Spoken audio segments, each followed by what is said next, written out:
there's been about half a dozen, a little more players enter the portal, primarily guys that aren't contributors. I think the one that was closest would be Tre Bridges, who was a full-time starter at corner in 22 in this last year. Kind of saw that job go somewhere else and really was kind of a bit player. He had another year of eligibility. I don't think it's a surprise he entered the portal. He actually walked on senior day despite being listed as a junior on the roster.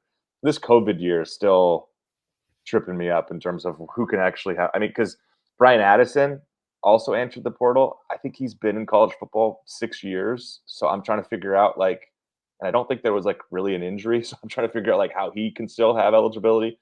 But yeah, it's mostly those type of guys who've been around the program for a long time, or younger players who weren't finding a role. I guess outside of Tre Bridges, Chris Hudson was a player who was a starting receiver in 2021 and 2022. Again, saw his role really kind of cut into this year. Really, by the end of the season, wasn't even traveling with the team.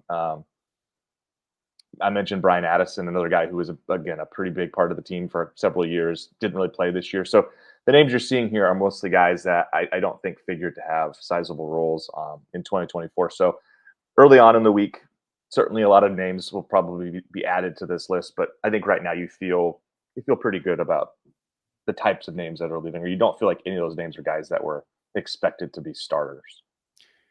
So more importantly, who is out there that seems to be a possible get, and what positions do you think are being targeted?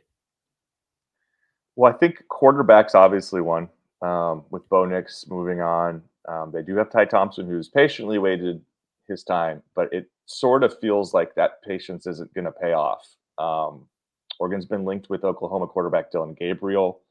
It's a lot of kind of buzz that that's where things are headed, and he'll be the quarterback for Oregon next year. He's just reportedly, I haven't been able to confirm dates on this, but supposed to be in town into Eugene this weekend. I'd imagine if things go the way they're supposed to, that he'll be announced by the start of next week as Oregon's quarterback for 2024. So that's certainly the name there.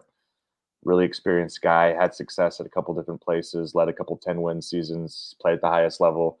He had Oklahoma in position to maybe make a playoff run earlier this year before they stubbed their toe a couple times. So that's the big one to know right now.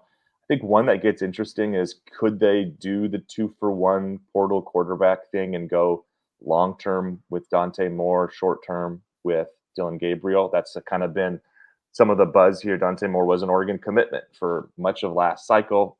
5-star, big time quarterback recruit out of Michigan, ended up at UCLA. Had kind of an up and down season, probably more downs than ups for the Bruins, if I'm totally honest. I wouldn't say I came out of that year going, oh man, he is a surefire, ready to be a starter guy. And if he feels that way as well, he could come to Oregon and theoretically sit behind Gabriel for a year and then have multiple years as the starter starting in 25. So that's something that's been kind of kicked around, certainly on message boards.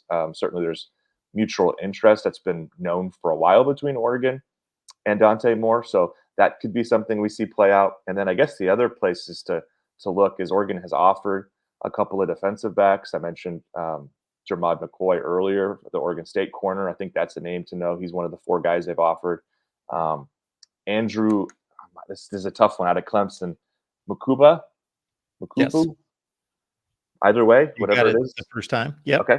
He's a name that they've offered early here. I think that figures to be a big time target. They do need to kind of fill out their safety room after losing some guys this offseason.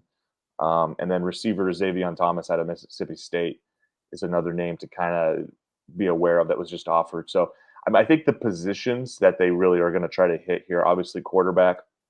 The secondary needs to be reworked. The defensive line is probably my biggest priority on defense, just because they're losing about half a dozen key interior defensive line / edge players.